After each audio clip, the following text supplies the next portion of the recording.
आप सभी लोगों को नमस्कार। चलिए शुरू करते हैं अपना अगला नेम रिएक्शन। हम लोग नेम रिएक्शन की पूरी एक सीरीज पढ़ रहे हैं जिसमें हम लोग सबसे पहले बात कर रहे हैं कार्बीन बेस्ड नेम रिएक्शन की, जहां पर वह सारी ही नेम रिएक्शन होंगी जहां पर कार्बीन रिएक्शन इंटरमीडिएट का रोल प्ले होता है। हम लोगों ने सबसे पहले पढ़ा है सिमन स्मिथ रिएक्शन, जिसमें आपको बहुत अच्छे से समझ में आया होगा। जो हमारे पास सबस्ट्रेट होता है वो ओलेफिन होता है, अटैकिंग रिएजेंट जो होता है वहां पर आप CH2I2ZnCu लेते हो और फाइनली आपके पास साइक्लोप्रोपेन रिंग का फॉर्मेशन होता है और इस रिएक्शन को हम साइक्लोप्रोपेनेशन भी कहते हैं। दूसरी रिएक्शन हम लोगों ने रीमन-टीमन रिएक्शन की बात की थी, जहां पर सबसे पहले आपके पास फिनोल एज अ सबस्ट्रेट होता है, जहां पर attacking reagent CaCl3 in presence of base होता है और फाइनली आपके पास सैलिसिलडिहाइड का फॉर्मेशन होता है। उसके बाद हमने इन दोनों ही रिएक्शन में बहुत सारी इंटरेस्टिंग बातें की। अब जो हम आज की क्लास में पढ़ने जा रहे हैं यह भी एक बहुत ही खास तरह की रिएक्शन है जिसका नाम होता है वुल्फ रीअरेंजमेंट रिएक्शन, और ये आप लोगों ने पहले सुनी भी होगी और बहुत इंटरेस्टिंग रिएक्शन है। आइए इसको देखना स्टार्ट करते हैं। देखो, अगर हम वुल्फ रीअरेंजमेंट रिएक्शन से स्टार्ट करते हैं तो सबसे पहले यहाँ पर भी वही सवाल है कि आखिरकार इस रिएक्शन में हमारे पास सबस्ट्रेट क्या है, अटैकिंग रिएजेंट क्या है और फिर सबस्ट्रेट के बाद प्रोडक्ट के होते हैं। ठीक है, तो अगर मैं इनमें बात करता हूं तो इसमें हमारे पास सबसे सबस्ट्रेट होता है डाईएज़ोकीटोन। यहाँ पर एक बहुत ही बेहतरीन सा सबस्ट्रेट होता है डाईएज़ोकीटोन। अगर हम इस डाईएज़ोकीटोन की रिएक्शन ध्यान से देखते जाइए, ये हमारे पास यहाँ पर क्या है, ये हमारे पास यहाँ पर है सबस्ट्रेट। अगर हम इस डाईएज़ोकीटोन की रिएक्शन करवाते हैं, डाईएज़ोकीटोन की रिएक्शन करवाते हैं Ag2O HNu या फिर हीटिंग कंडीशन लेते हैं, या फिर हम यहाँ पर कभी कभी मेटल कैटलिस्ट भी यूज कर सकते हैं और मेटल कैटलिस्ट में हम लोग यूज करते हैं rhodium in presence of heat, तो फाइनली आपके पास यहाँ पर जो बनता है उसको बोलते हैं हम लोग alpha keto carbene, alpha keto carbene. और ये अल्फा कीटो जो कार्बीन बनता है, इसके बाद जो अब कहानी होगी वही कहानी से आपका वुल्फ रीअरेंजमेंट का कॉन्सेप्ट डेवलप होता है और अल्फा कीटो कार्बीन को ही हम लोग एसाइल कार्बीन भी कहते हैं, एसाइल कार्बीन भी कहते हैं। अब अगर इस अल्फा कीटो कार्बीन का रिएक्शन, अगर अल्फा कीटो कार्बीन का रिएक्शन होकर आपके पास क्या बन जाए, कीटीन बन जाए, क्या बन जाए, कीटीन बन जाए, तो यहाँ पर कुछ जो होता है, यहाँ पर ये बात तो पक्की है कुछ होता है, यहाँ पर जो कुछ होता है उसी का आप लोगों को नाम दे दिया गया है वुल्फ रीअरेंजमेंट। पहले आप कॉन्सेप्ट को समझने की एकदम अच्छे से कोशिश करो। सबसे पहले आपके पास सबस्ट्रेट होता है डाईएज़ोकीटोन। अभी देखेंगे बहुत अच्छे से कि सबस्ट्रेट कैसे होते हैं दिखने में, किस तरीके के हो सकते हैं, साइक्लिक एसाइक्लिक, सारे पार्ट को डिस्कस करेंगे। उसके बाद रिएजेंट को आपको याद रखना पड़ेगा, Ag2O in presence of heat और लाइट, या फिर आप मेटल कैटलिस्ट भी कभी कभी यूज करते हैं। यहाँ पर अल्फा कीटो कार्बीन का फॉर्मेशन होता है। अल्फा कीटो कार्बीन का स्ट्रक्चर क्या होता है, अल्फा कीटो कार्बीन की क्या प्रॉपर्टीज होती हैं, ये सब बातें हम पढ़ेंगे। और फाइनली जब कुछ होगा यहाँ पर, उस ही कुछ को हम लोग जो नाम देते हैं वुल्फ रीअरेंजमेंट, जहां पर कीटीन का फॉर्मेशन होता है। तो आइए एक करके डिस्कस करते हैं। अगर हम सबसे पहले सबस्ट्रेट की बात करते हैं तो सबस्ट्रेट हमारे पास कैसे होते हैं देखने में जरा ध्यान से देखिएगा। सबस्ट्रेट हमारे पास देखने में होता है R C double bond O CH double bond N2, इस तरीके का आपके पास सबस्ट्रेट होता है। अगर इस सबस्ट्रेट को मैं थोड़ा और अच्छे से दिखाऊं तो हम इसको कुछ ऐसे लिख सकते हैं R C double bond O CH double bond N double bond, यहाँ पर प्लस और यहाँ पर माइनस। और स्ट्रक्चर को थोड़ा सा चेंज कर सकते हैं, जहां पर ये नेगेटिव यहाँ जाएगा, ये यहाँ जाएगा, तो आपके पास ये सभी स्ट्रक्चर होते हैं डाईएज़ोकीटोन के। यहाँ पर एजो जो वर्ड है वो नाइट्रोजन बॉन्ड की वजह से आ रहा है और यहाँ पर C डबल बॉन्ड कीटोन की वजह से आ जा रहा है। ठीक है, और मैं स्ट्रक्चर की बात करता हूँ तो यहाँ पर ये भी आपका क्या होता है, डाईएज़ोकीटोन होता है, डबल बॉन्ड N2। ऐसे ही अगर मैं एक और स्ट्रक्चर की बात करता हूँ जहां पर आपके पास ये आप देखोगे C डबल बॉन्ड, यहाँ पर आ जाएगा N2, यहाँ पर आ जाएगा C डबल बॉन्ड O और C डबल बॉन्ड O। ये सारे ही आपके पास सबस्ट्रेट क्या होते हैं, डाईएजो कीटोन होते हैं। सबसे पहले आपको स्ट्रक्चर को देखकर सबस्ट्रेट को याद करना है, क्योंकि ये आपके पास यूज्ड टू नहीं है, ये कोई एल्किल हैलाइड एल्डिहाइड कीटोन नहीं है जो आपको पहली बार देखकर ही याद हो जाएंगे। इसमें थोड़ा खास तरह की बॉन्डिंग है नाइट्रोजन नाइट्रोजन के बीच में, जहां पर आपको सबसे पहले एजो बॉन्ड को समझना पड़ेगा, फिर स्ट्रक्चर को थोड़ा सा याद करके सबस्ट्रेट को समझना पड़ेगा। जब आप इस तरह के कंपाउंड को इनके साथ रिएक्ट करते हो तो आपके पास अल्फा कीटो कार्बिन का फॉर्मेशन होता है। अब अगर मैं आपको थोड़ा सा यहाँ पर आइडिया दे दूं कि अल्फा कीटो कार्बिन क्या होती है, तो आपके पास कुछ इस तरीके से अल्फा कीटो कार्बिन का स्ट्रक्चर होता है RCH, और यहाँ पर इस तरीके से ये जो आप देख रहे हो इसी को हम बोलते हैं अल्फा कीटो कार्बिन, या इसी को हम बोलते हैं एसाइल कार्बिन। देखो एसाइल, क्योंकि ये एसाइल ग्रुप है और कार्बिन है तो एसाइल कार्बिन। अल्फा कीटो क्यों, क्योंकि ये पोजीशन अगर 0 है तो ये वाली अल्फा और अल्फा पे कीटो ग्रुप लगा है, अल्फा कीटो कार्बिन। अब इसमें कुछ कुछ ऐसा होता है और जिससे कीटीन का फॉर्मेशन होता है। अगर मैं कीटीन के स्ट्रक्चर की बात करता हूं तो कीटीन का स्ट्रक्चर आपके पास होता है RCH double bond C double bond O। ये आपके पास कीटीन का स्ट्रक्चर होता है, और वह जो कुछ कुछ होता है उसी को हम लोग नाम दे देते हैं वुल्फ रीअरेंजमेंट को। मतलब अगर मैं वुल्फ रीअरेंजमेंट की बात करता हूं तो ये आपके पास वुल्फ रीअरेंजमेंट जो होती है वो कहानी होती है दो लोगों की। एक तो कहानी होती है आपके पास सबसे पहले अल्फा कीटो कार्बिन के समझने की, क्योंकि जब भी क्वेश्चन आता है तो अल्फा कीटो कार्बिन ही से आपके पास क्या बनेगा, कीटीन बनेगा। उसके बाद फर्दर आपको कीटीन की रिएक्शन भी समझनी पड़ेगी। इन दोनों की ही रिएक्शन आपको बहुत अच्छे से समझनी पड़ेगी, और दोनों की रिएक्शन समझ के आपका ये टॉपिक पूरा अच्छे से हो जाएगा कंप्लीट। क्या इतनी बात समझ में आ रही है? तो अभी तक जो भी आपके दिमाग में चल रहा है वो इस लाइन को लेकर इस तरीके से चलना चाहिए। अब हम लोग थोड़ा सा इसके मैकेनिस्टिक पार्ट पे आ जाते हैं कि आखिरकार किस तरीके से क्या चीजें हो रही हैं। देखो हम अगर यहाँ पर बात करते हैं मैकेनिज्म, हम बात करते हैं यहाँ पर मैकेनिज्म मतलब मैकेनिस्टिक पार्ट को लेकर बात करते हैं। आपके पास सबसे पहले मैं यहाँ पर सबस्ट्रेट कुछ ऐसा लेता हूँ RC double bond O CH double bond N double bond, यहाँ पर प्लस और यहाँ पर माइनस। इतनी बात समझ में आ रही है? अब अगर मैं यहाँ पर रिएजेंट लेता हूँ, जरा ध्यान से समझिएगा, यहाँ पर मैं रिएजेंट लेता हूँ He2O, या तो मैं हीट ले सकता हूँ या मैं लाइट ले सकता हूँ। तो इसकी प्रेजेंस में देखा ये गया है कि यहाँ पर जो N नेगेटिव है वो इस तरीके से जाता है, यहाँ पर इस तरीके से जाता है, तो आपके पास यहाँ पर कुछ ऐसा बन जाएगा RC double bond O CH minus N triple bond N और यहाँ पर प्लस।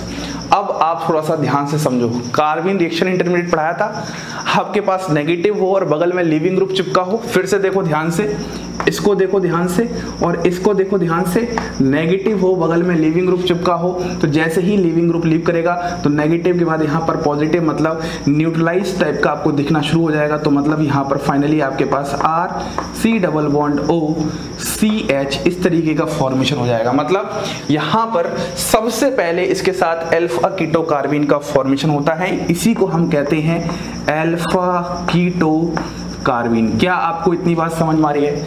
जैसे ही अल्फा कीटो कार्बिन बन चुका है, अब यहाँ पर एक खास तरह का कारनामा होता है। वह जो कुछ कुछ होता है वह खास तरह का कारनामा होता है। क्या होता है? देखो ये वाले इलेक्ट्रॉन जब यहाँ शिफ्ट करेंगे उसी समय ये जो R है वो यहाँ पर शिफ्ट कर जाएगा। ये कंसर्टेड मैकेनिज्म के थ्रू होता है, ये कंसर्टेड मैकेनिज्म के थ्रू होता है। जैसे ही आपके पास वह इलेक्ट्रॉन यहाँ शिफ्ट करेंगे, ये R यहाँ पर माइग्रेट कर जाएगा और फाइनली आपको कुछ ऐसा सा स्ट्रक्चर दिखाई देगा RCH double bond C double bond O और यहाँ पर कीटीन का फॉर्मेशन देखने को मिलेगा। यहाँ से यहाँ पर इस ही बात को आप यहाँ पर ध्यान दीजिए बहुत अच्छे से। ये जो अल्फा कीटो कार्बिन से कीटीन तक की कहानी बनी है, इसी को हम लोग नाम दे रहे हैं वुल्फ रीअरेंजमेंट। अब बस जो कहानी बची है वो कीटीन की रिएक्शंस की बची है। मतलब अगर मैं कीटीन के सामने डिफरेंट रिएजेंट लेके आ जाऊं, H2O लेके आ जाऊं, MEOH लेके आ जाऊं, NH2 लेके आ जाऊं, इस तरीके से HCl लेके आ जाऊं, तो ये हमारा अभी टॉपिक ऑफ इंटरेस्ट नहीं है। मैं सिखाऊंगा ये भी, लेकिन ये हमारा टॉपिक ऑफ इंटरेस्ट नहीं है। हमारा टॉपिक ऑफ इंटरेस्ट था ये वाला कि आखिरकार हमने किस तरीके से अल्फा कीटो कार्बिन को जनरेट किया, उसके बाद उसमें जो कुछ कुछ हुआ उस वाले पार्ट को हम लोगों ने नाम दे दिया वुल्फ रीअरेंजमेंट। इवेंट। बोलिए क्या इतनी बात एकदम अच्छे से समझ में आ रही है? जो कहानी आपको मैंने इस सबस्ट्रेट में समझाई है वैसी ही कहानी मैं इस सबस्ट्रेट में भी समझा सकता हूं, वैसी ही कहानी मैं इस सबस्ट्रेट में भी समझा सकता हूं। तो आइए अब हम इस साइक्लिक सबस्ट्रेट के बाद साइक्लिक सबस्ट्रेट में देखते हैं किस तरीके से वुल्फ रीअरेंजमेंट देखने को मिलता है, और वहां पर एक खास बात होती है जिसको आपको ध्यान रखना है। तो आइए जल्दी से एक लाइन में समराइज करते हैं कि अभी तक हमने क्या क्या सीखा। हम लोगों ने ये सीखा सिंपल कि यदि हमारे पास कुछ इस तरीके का सबस्ट्रेट है और इस तरीके के सबस्ट्रेट के सामने यदि हमारे पास यहाँ पर रिएजेंट कुछ इस तरीके का है Ag2O, HNu या फिर हीटिंग मेटल कैटलिस्ट भी यूज कर सकते हैं, तो आपके पास सबसे पहले यहाँ पर क्या अल्फा कीटो कार्बिन का फॉर्मेशन होगा। उसके बाद फाइनली आपको देखने को मिलेगा यहाँ पर कीटीन का फॉर्मेशन। ये जो अल्फा कीटो कार्बिन से कीटीन का फॉर्मेशन हो रहा है यहाँ से यहाँ तक, इसी को हम लोग नाम दे देते हैं वुल्फ रीअरेंजमेंट। इतनी बात अभी तक मैंने आप लोगों को बहुत अच्छे से समझा चुकी है। अब मैं एग्जाम्पल को थोड़ा सा चेंज करता हूं और एग्जाम्पल नंबर 2 की तरफ बढ़ता हूं। अब अगर मैं एग्जाम्पल नंबर 2 की तरफ बढ़ूंगा तो हमारे पास यहाँ पर सिंपल सी बात है, सबस्ट्रेट चेंज हो जाएगा बिल्कुल। तो इस बार मैं सबस्ट्रेट यहाँ पर कुछ ऐसा ले लेता हूँ, C+O। यहाँ पर आपके पास N2 है तो N2 को मैं इस तरीके से खोल के लिख सकता हूँ ऐसे। ये बात समझ में आ रही है?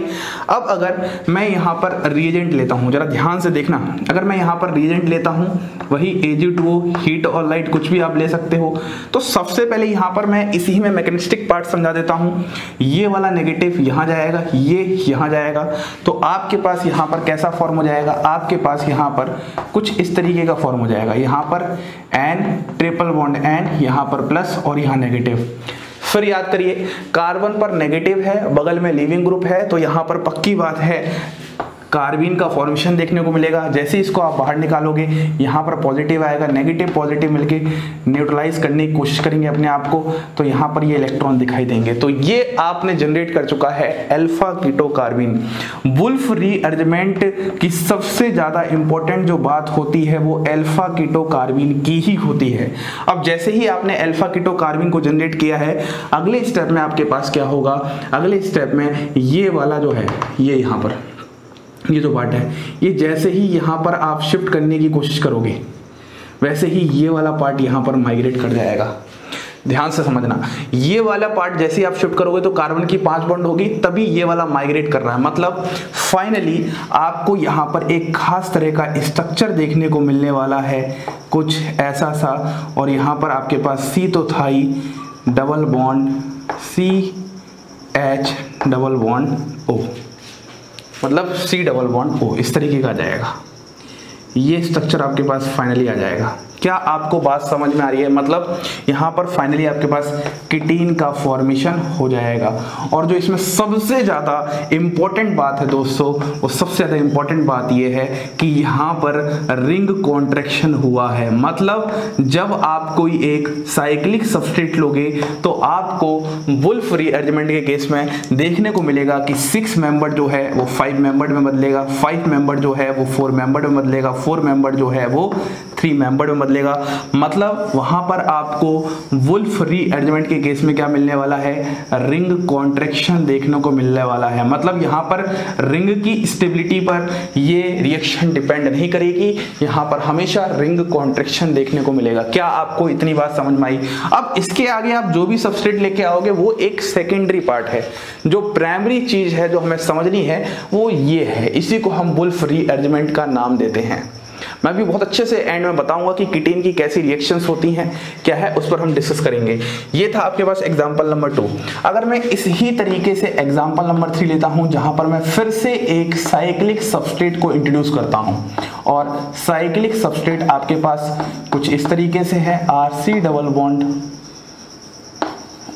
N2, यहाँ पर O और यहाँ पर C डबल बॉन्ड O, और यहाँ पर मैं ले लेता हूँ Ag2O के साथ हीट या फिर लाइट, ये आपके पास सबस्ट्रेट है और फिर ये रिएजेंट है। अब अगर आप इसको थोड़ा सा लिखना चाहो अच्छे से व्यवस्थित रूप से तो आप कुछ ऐसे लिख सकते हो, N डबल बॉन्ड N, यहाँ पर माइनस यहाँ पर प्लस। जब आप ऐसे लिखोगे तो उसके सामने जब हीट और लाइट की कंडीशन आती है Ag2O के सामने, तो इसकी कहानी कैसे चलेगी, ये नेगेटिव यहाँ जाएगा, ये यहाँ जाएगा, तो आपको ये कुछ ऐसा सा नजर आएगा। कैसा सा, यह कुछ आप लोगों को N ट्रिपल बॉन्ड N, यहाँ पर प्लस यहाँ पर माइनस और यहाँ C डबल बॉन्ड O सा नजर आएगा। और फाइनली एक कार्बन जिस पर नेगेटिव चार्ज है, बगल में लीविंग ग्रुप है, यहाँ पर जो कार्बीन का ड्राइविंग फोर्स है वो N2 का बाहर निकलना है। तो जब फाइनली यहाँ से N2 बाहर निकल जाएगा तो आपके पास यहाँ पर फिर से अल्फा कीटो कार्बीन का फॉर्मेशन हो जाएगा। बस आपको एक चीज नहीं भूलनी है, आखिरकार अल्फा कीटो कार्बीन क्या होती है। जैसे ही आपने अल्फा कीटो कार्बीन का फॉर्मेशन कर दिया, वैसे ही आप किसी भी तरफ मूव करवा दो, ये दोनों सेम है। अगर आप इस तरफ मूव करवा रहे हो तो यहाँ पर इस तरीके से शिफ्टिंग हो जाएगी। तो जब शिफ्टिंग हो जाएगी तो आपको देखने को मिलेगा एक 5 मेंबर रिंग देखने को मिलेगी, और यहाँ पर आपको C डबल बॉन्ड O और यहाँ पर आपको C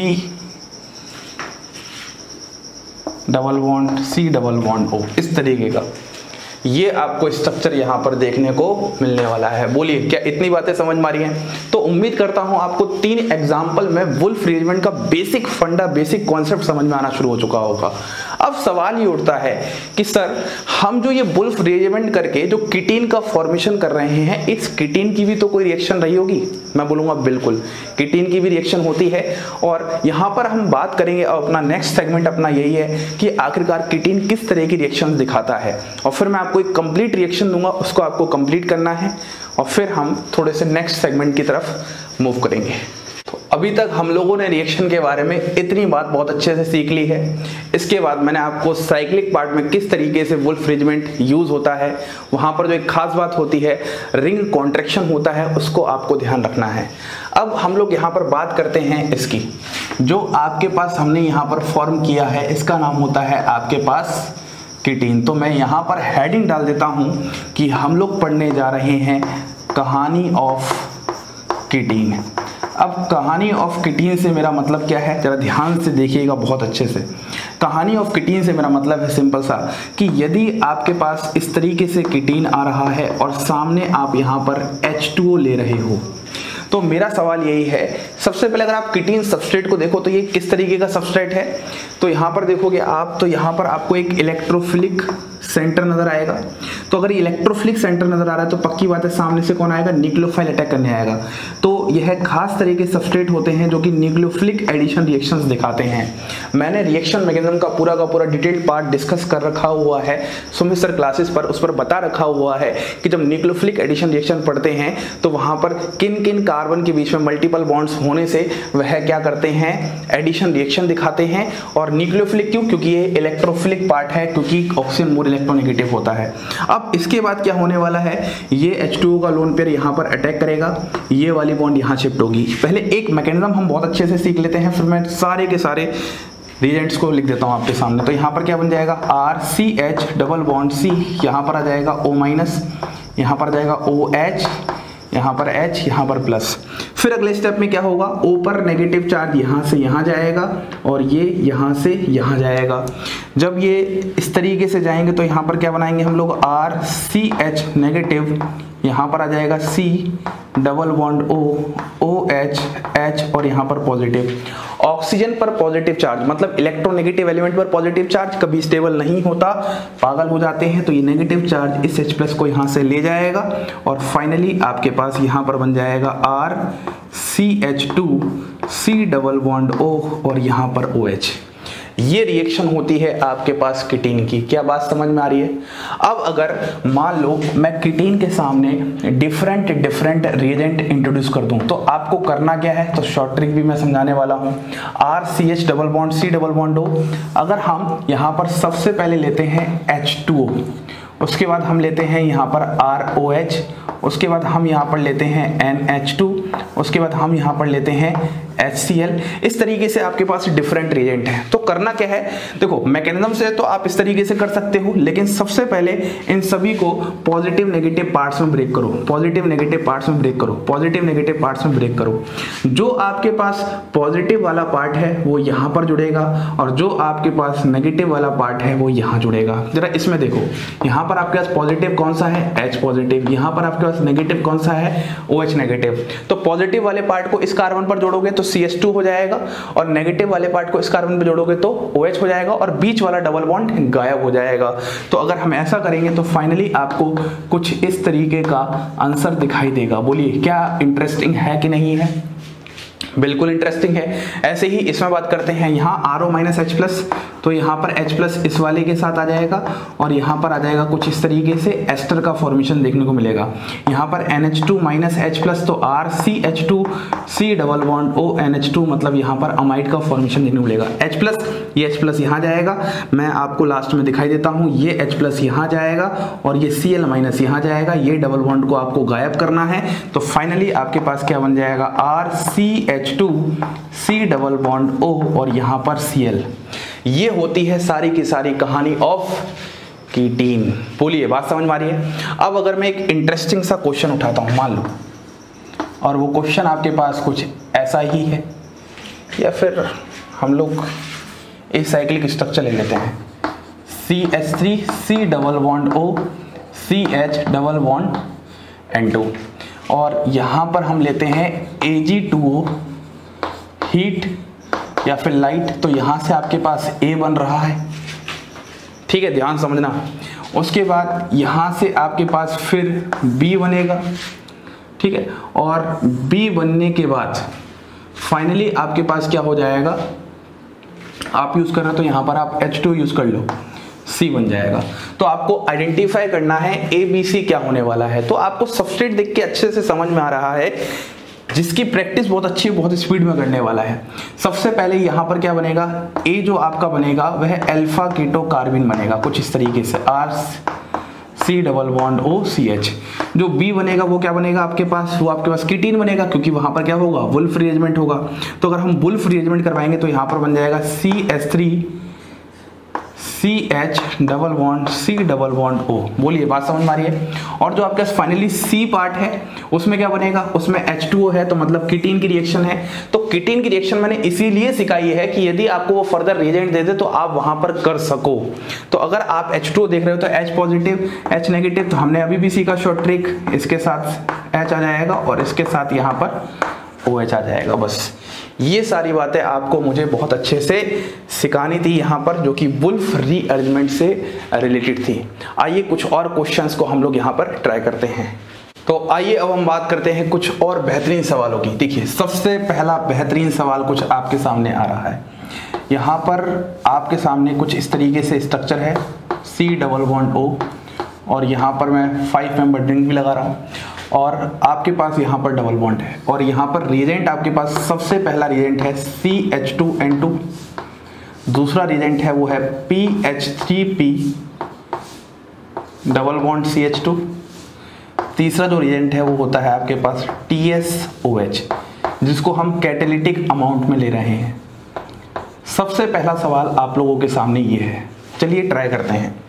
पहली बात, कभी भी सवाल को देख के घबराना नहीं है, और नेम रिएक्शन का जो भी सवाल होता है वो रिएजेंट्स के साथ गिफ्ट में आता है, तो रिएजेंट्स का आइडिया तो होना ही चाहिए। देखिए अगर हम इस सवाल की बात करते हैं तो सबसे पहले आपके पास क्या है, CH2N2 है। चलिए मतलब ऑपरेशन करते हैं यहाँ पर।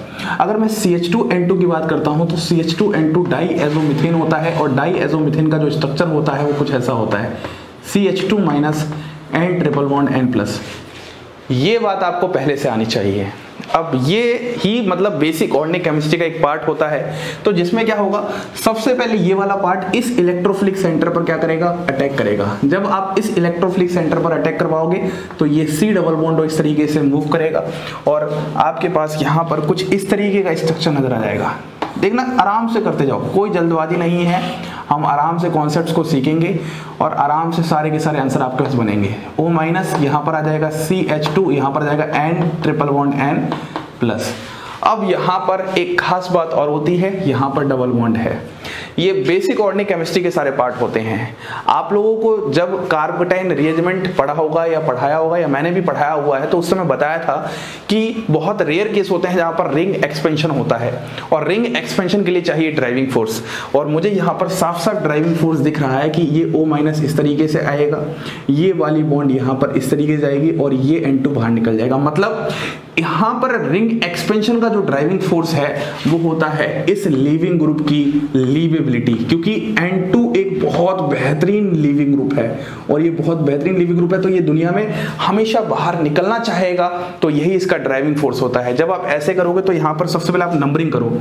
जब भी आप साइक्लिक स्ट्रक्चर पे वर्क करते हो तो नंबरिंग हमेशा करना चाहिए 4, 5, 6, 7। तो चलिए शुरू करते हैं बनाना। जब आप इस स्ट्रक्चर को बनाओगे तो स्ट्रक्चर कैसा बन जाएगा आपके पास? स्ट्रक्चर आपके पास सबसे पहले तो आपके पास क्या होगा, 6 मेंबर से 7 मेंबर बन जाएगी। यहाँ पर आप क्या कर दोगे, C डबल बॉन्ड O कर दोगे और यहाँ पर आपके पास क्या हो चुकी है, 5 मेंबर आ चुकी है। नंबरिंग कर देते हैं फिर से हम लोग 1, 2, 3, 4, 5, 6, 7 और डबल बॉन्ड कहाँ है, 5 और 6 के बीच में है तो यहाँ पर आपने डबल बॉन्ड लगा दिया। बोलिए क्या आपको यहाँ तक पहले स्टेप की कहानी समझ में आ रही है? सारे स्टेप्स को आप ब्रेक करके किया करो। जब आप ब्रेक करके करोगे तो ऑर्गेनिक केमिस्ट्री बहुत प्यारी लगेगी। जब आपने ऐसा किया उसके बाद आपके पास क्या है, तो थोड़ा सा याद करो। ये है आपके पास क्या होता है, ये इलाइड होता है, इलाइड फॉस्फोरस इलाइड। और फॉस्फोरस इलाइड किस रिएक्शन में यूज होता है, विटिक रिएक्शन। याद आया? WR का मतलब विटिक रिएक्शन है, विटिक रिएक्शन। ये वुल्फ रिजमेंट नहीं है, विटिक रिएक्शन है।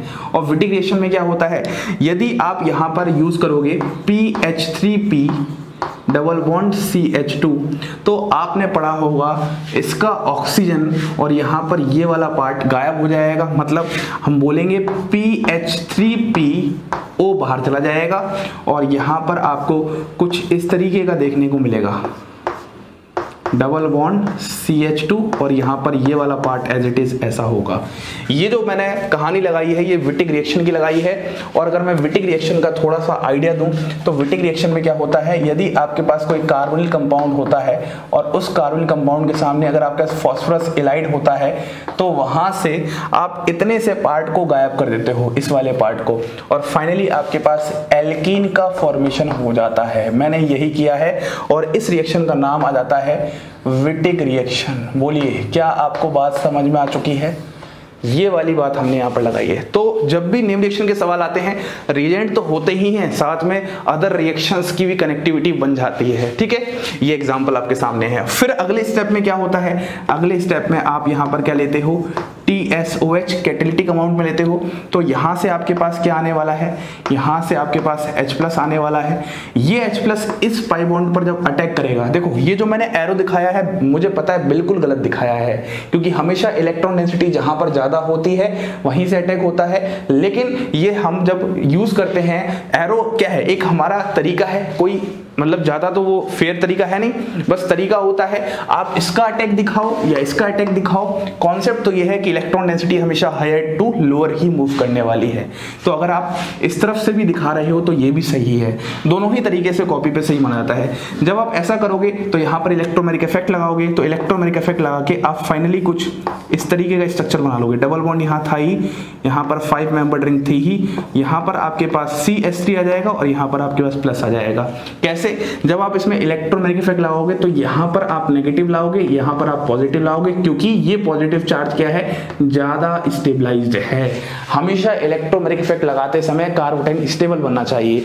ये सब बेसिक बातें हैं। उसके बाद आपके पास क्या है, अब अगले स्टेप में क्या होने वाला है। अब आधे लोग तो बोलेंगे आंसर यही है हमारे पास, ये वर्कअप करवा देंगे। आप देखो यहाँ पर ये आपके पास 5 मेंबर रिंग है। क्या आपको 5 मेंबर रिंग नजर आ रही है?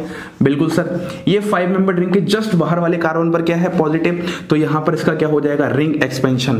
तो लास्ट में फाइनली आपको रिंग एक्सपेंशन भी देखने को मिलने वाला है, रिंग एक्सपेंशन। और जब रिंग एक्सपेंशन देखने को मिलने वाला है तो तैयार हो जाओ, किस तरीके का स्ट्रक्चर आ जाएगा फाइनली। ये आपके पास यहाँ पर था ही, ये आपके पास यहाँ पर CH3 आ जाएगा। जब आप यहाँ से हटाओगे तो इस तरीके से पहले आप बना लो, ऐसे था, ऐसे था, ऐसे था और ऐसे था। यही तो था, फिर से बनाते हैं, ये वाला पार्ट था, ठीक है। जब आपने ये वाली बॉन्ड हटाई, ये वाली बॉन्ड हटाई, तो पॉजिटिव चार्ज कहाँ आएगा, पॉजिटिव चार्ज आपके पास यहाँ आएगा। जब पॉजिटिव चार्ज आपके पास यहाँ आया तो इस वाले कार्बन पर क्या कोई है, कुछ भी नहीं है। यहाँ पर देखो जरा ध्यान से, यहाँ पर पॉजिटिव चार्ज है और फाइनली यहाँ पर एलिमिनेशन हो जाएगा और यहाँ से H+ निकल के यहाँ डबल बॉन्ड आ जाएगा। इस चीज को आप इस तरीके से बना सकते हो, ठीक है। ये बात इतनी समझ में आ रही है, ये बहुत ही प्यारा क्वेश्चन था। अब इसके बाद अगर मैं अगले क्वेश्चन की बात करता हूं तो अगला क्वेश्चन आपके पास कुछ इस तरीके से दिया है। यहाँ पर डबल बॉन्ड है, यहाँ पर आपके पास डबल बॉन्ड O है और यहाँ पर डबल बॉन्ड N2 है और रिएजेंट आपके पास फिर से वही है Ag2O और यहाँ पर या तो हीट यूज कर सकते हो या फिर लाइट यूज कर सकते हो। जब आपने ऐसा लिया तो अब यहाँ पर सवाल ही नहीं बनता है। डबल बॉन्ड N2 को आप बना के बड़ा लिखो या छोटा लिखो, आपको पता है यहाँ पर अल्फा कीटो कार्बिन का फॉर्मेशन होगा और अल्फा कीटो कार्बिन कुछ ऐसा दिखता है, C डबल बॉन्ड O आ जाएगा और जब ये बॉन्ड यहाँ शिफ्ट होगी तो ये यहाँ जाएगी, तो फाइनली आपके पास एक 5 मेंबर रिंग किस में बदल जाएगी, एक 4 मेंबर रिंग में बदलती हुई नजर आएगी कुछ इस तरीके से। यहाँ पर double bond C double bond O इस तरीके से फॉर्मेशन हो जाएगा, बस सिंपल। एक लास्ट रिएक्शन और देखते हैं जो कि नेट दिसंबर 2012 में आया हुआ है। बहुत आसान सवाल था, नेट दिसंबर 2012 में पूछा गया सवाल है, वुल्फ रीअरेंजमेंट से रिलेटेड है, जिसमें कुछ ऐसा था इस तरीके से। यहाँ पर Me था, यहाँ पर आपके पास C डबल बॉन्ड O और यहाँ डबल बॉन्ड N2 था, ठीक है। तो अब आपके पास फिर से वही रिएजेंट है Ag2O, यही वाला रिएजेंट पूरा का पूरा सेम एज इट इज उतार दो। तो सबसे पहले ये वाला पार्ट हटेगा और यहाँ पर क्या जाएगा, कार्बिन का फॉर्मेशन बन जाएगा। अब तो स्पीड थोड़ी सी बढ़ाओ, जैसे ही आप यहाँ पर कार्बिन का फॉर्मेशन कर दोगे ये वाली बॉन्ड यहाँ शिफ्ट होगी, जैसे ही ये बॉन्ड यहाँ शिफ्ट होगी तो ये वाला पूरा का पूरा ग्रुप यहाँ आ जाएगा। कहने का मतलब ये है जब आप पूरे ग्रुप को यहाँ पर लेके आओगे, इस पूरे बॉन्ड को यहाँ पर लेके आओगे तो इस Na की स्टोइकोकेमिस्ट्री पर कोई भी फर्क नहीं पड़ने वाला, ये बात सबसे ज्यादा जरूरी है। उसके बाद फाइनली आपके पास कीटीन का फॉर्मेशन हो जाएगा और सारे कॉन्सेप्ट खत्म हो जाएंगे। बोलिए क्या आपको ये सारी बातें समझ में आ रही हैं? तो सबसे पहले हमने वुल्फ रीअरेंजमेंट से स्टार्ट किया, सबस्ट्रेट जाना, रिएजेंट जाना, अल्फा कीटो कार्बिन के बारे में जाना, फिर अल्फा कीटो कार्बिन से कीटीन के बीच की जो कहानी है उसको वुल्फ रीअरेंजमेंट का नाम दिया गया है। ए साइक्लिक पार्ट के बाद हमने साइक्लिक पार्ट पे डिस्कस किया, जहां पर एक खास बात नजर आई, रिंग कॉन्ट्रैक्शन का फंडा होता है वहां पर। फिर हमने और ये डिफरेंट एग्जांपल्स देखे। एक लास्ट बात और होती है, इसी से मिलती जुलती एक रिएक्शन होती है अरेंडेट एस्टेट रिएक्शन, उसको मैं एक तरीके से समझा देता हूं। तो आइए अपन एक रिएक्शन और देखते हैं जो कि वुल्फ रीअरेंजमेंट से ही मिलती जुलती रिएक्शन है, जिसका नाम होता है, मैं लिख देता हूं, बहुत अजीब नाम होता है। अब ध्यान से समझना इस रिएक्शन में होता क्या है। ये आपके पास रिएक्शन का नाम है, तो सबसे पहले मैं यहाँ पर सबस्ट्रेट लिखता हूँ, रिएजेंट लिखता हूँ और फिर प्रोडक्ट लिखता हूँ। देखो सबस्ट्रेट आपके पास यहाँ पर क्या होता है, कार्बोक्सिलिक एसिड होता है। अगर हम कार्बोक्सिलिक एसिड के सामने डिफरेंट रिएजेंट्स यूज करें, जैसे सबसे पहले SOCl2 यूज करें, उसके बाद CH2N2 यूज करें, उसके बाद एक हम लोग बेस यूज कर लें, बेस में आप TBuO-K+ यूज कर सकते हो, और लास्ट में अगर हम वर्कअप कर लें, है ना, वर्कअप तो आप जानते हो जहां पर हम वाटर यूज करते हैं। तो ये सब करने के बाद स्टेप बाय स्टेप आपके पास फाइनली क्या होगा, यहां पर भी कार्बोक्सिलिक एसिड फॉर्म होगा, लेकिन फर्क इतना सा होता है, उस कार्बोक्सिलिक एसिड में 1 मोर कार्बन एटम आ जाएगा, एक ज्यादा कार्बन एटम पड़ जाएगा। बोलिए क्या इतनी बात समझ में आ रही एकदम अच्छे से? अब हम आ जाते हैं इसके मैकेनिस्टिक पार्ट पे, इसके मैकेनिज्म वाले पार्ट पे। अब जरा ध्यान से समझिएगा इसका मैकेनिज्म किस तरीके से होने वाला है। देखो अगर हम इसके मैकेनिज्म वाले पार्ट्स पे थोड़ा ध्यान देंगे तो सबसे पहले आपके पास क्या है, RCOOH है। ध्यान से देखिएगा, RCOOH। तो सबसे पहले आपने क्या यूज किया, सबसे पहले आपने SOCl2 यूज किया। जब भी हम किसी एसिड के सामने SOCl2 यूज करते हैं तो वहां पर क्या होता है, एसिड हैलाइड का फॉर्मेशन होता है। और एक सिंपल सी शॉर्ट ट्रिक होती है जिसको मैं यहां पर समझा देता हूं, RC डबल बॉन्ड O, यहां पर H और यहाँ पर SOCl2 को लिखने का तरीका कुछ ऐसा होता है, Cl। और फाइनली आपके पास यहाँ पर कुछ इस तरीके के प्रोडक्ट देखने को मिलते हैं। एक तो आपके पास एसिड हैलाइड का फॉर्मेशन हो जाएगा सबसे पहले इस तरीके से RCOCl, और यहाँ पर SO2 गैस और HCl रिलीज होगा। जैसे आपने एल्कोहल के टाइम जब आपने एल्किल हैलाइड का प्रिपरेशन करवाया होगा, डार्जेंस प्रोसेस अगर याद आ रहा हो तो, वरना दिमाग पे ज्यादा जोर मत लगाओ। कहने का मतलब यहाँ पर क्या हो रहा है, यह एक पुअर लिविंग ग्रुप किस में कन्वर्ट हो रहा है, गुड लिविंग ग्रुप में हो रहा है। इस बात को आपको समझना है। सबसे पहला स्टेप क्या है, एक poor leaving group good leaving group में कन्वर्ट हो रहा है। अगर ये बात समझ में आ चुकी है तो अगले स्टेप में हमारे पास क्या होने वाला है, अगले स्टेप में हमारे पास CH2N2 आने वाला है। और CH2N2 को दोस्तों मैं कुछ इस तरीके से लिख के दिखाऊंगा, CH2 minus N triple bond N और यहाँ पर प्लस। ध्यान से समझिएगा, जब मैंने ऐसा किया तो यहाँ पर ये वाला नेगेटिव पार्ट क्या करेगा, इस इलेक्ट्रोफिलिक सेंटर पर अटैक करेगा, ये डबल बॉन्ड ऊपर जाएगा, फिर ये वापस आएगा और Cl को as a good leaving group बाहर निकाल देगा। ये जो आप रिएक्शन करवा रहे हो, इस ही रिएक्शन का नाम होता है SNAE। सबसे पहले एडिशन हुआ, फिर एलिमिनेशन हुआ वाया न्यूक्लियोफिलिक सब्स्टिट्यूशन। तो यही वाला पूरा फंडा यूज जब आप कर रहे हो तो यहाँ पर आपके पास आ जाएगा RC डबल बॉन्ड O, यहाँ पर आ जाएगा CH2 और यहाँ पर आ जाएगा N triple bond N plus. बोलिए क्या आपको अभी तक ये स्टेप समझ में आ चुका है? सबसे पहले SOCl2 से क्या किया, पुअर लिविंग ग्रुप को गुड लिविंग ग्रुप में कन्वर्ट किया। उसके बाद CH2N2 मतलब डाइएज़ोमीथेन का हमने एक SNAE रिएक्शन करवाया जिससे हमारे पास इस तरीके का बन गया। अब हम क्या यूज करते हैं, बेस। तो जब हम यहाँ पर बेस यूज करेंगे, बेस, तो बेस दुनिया में क्या करने आया है, H प्लस खाने आया है। तो ये बेस क्या करेगा, इस H प्लस को खा लेगा, यहाँ पर नेगेटिव आ जाएगा और एक नेगेटिव के जस्ट बगल में लीविंग ग्रुप है तो वो बाहर निकल जाएगा। मतलब यहाँ पर आपको कुछ कुछ वुल्फ रीअरेंजमेंट जैसा देखने को मिलने वाला है। और फाइनली आपके पास यहाँ पर इस तरीके से अल्फा कीटो कार्बिन का फॉर्मेशन हो जाएगा। क्या समझ में आया, ये होती है अल्फा कीटो कार्बिन। और आपको अच्छे से पता है अल्फा कीटो कार्बिन की एक प्रॉपर्टी होती है जिसको हम लोग एक तरीके से बोलते हैं वुल्फ रीअरेंजमेंट। तो ये जो वुल्फ रीअरेंजमेंट का फंडा है वो यहाँ पर लगेगा तो आपके पास यहाँ पर क्या बन जाएगा, यहाँ पर आपके पास कीटीन का फॉर्मेशन हो जाएगा। बोलिए क्या इतनी बात समझ में आई? फिर फाइनली आपके पास क्या होता है, H2O होता है। वो H2O जो होगा उसका लोन पर क्या करेगा, इस इलेक्ट्रोफिलिक सेंटर पर अटैक करेगा, ये वाली बॉन्ड यहाँ शिफ्ट होगी तो आपके पास यहाँ पर आ जाएगा RCH डबल बॉन्ड C, यहाँ पर OH H, यहाँ पर प्लस, यहाँ पर O माइनस। फिर क्या होगा, फिर ये O माइनस यहाँ जाएगा, ये वाली बॉन्ड यहाँ जाएगी, ये नेगेटिव इस H प्लस को ले जाएगा और फाइनली आपके पास कुछ ऐसा सा स्ट्रक्चर आ जाएगा जिसको आप फाइनल प्रोडक्ट कह दोगे। देखो कितनी इंटरेस्टिंग केमिस्ट्री होती है ऑर्गेनिक केमिस्ट्री, अगर आप एक एक स्टेप को तोड़ तोड़ कर देख देख करके मैकेनिज्म का सहारा लेके करते हो। तो उम्मीद करता हूं आपको इस लेक्चर में पूरी की पूरी नेम रिएक्शन बहुत अच्छे से समझ में आ चुकी है। वुल्फ रीअरेंजमेंट एक अल्फा कीटो कार्बिन की कहानी होती है जिससे कीटीन बनती है। अब ये अल्फा कीटो कार्बिन जहां जहां बनेगी वहां वहां वुल्फ रीअरेंजमेंट होगा। और अल्फा कीटो कार्बिन कैसे बन सकती है, कहां कहां बन सकती है, इसके लिए जब आप डिफरेंट ऑर्गेनिक केमिस्ट्री के रिएक्शंस पढ़ोगे तो आपको अच्छे से समझ में आ जाएगी। यहीं पर अपना ये टॉपिक खत्म करते हैं। इसी के साथ आप सभी लोगों को धन्यवाद।